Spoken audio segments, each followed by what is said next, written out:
How to set change storage path for Safari downloads in iPhone 16e. So let's start the video. First of all, open setting. In settings, scroll down and then click on apps. After clicking on apps, then scroll down and here you can see the option Safari. Now click on Safari. And then here you can see the option downloads. Now click on downloads, and now here you can set and change storage path. Now click on other and go back and click on iCloud Drive, and here you can turn on your iCloud Drive.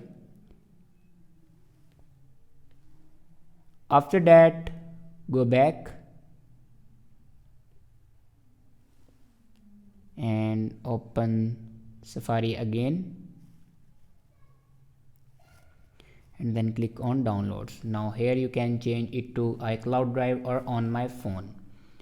So this is the way to set change storage path for Safari downloads in iPhone 16e. I hope this video is helpful for you. Thanks for watching.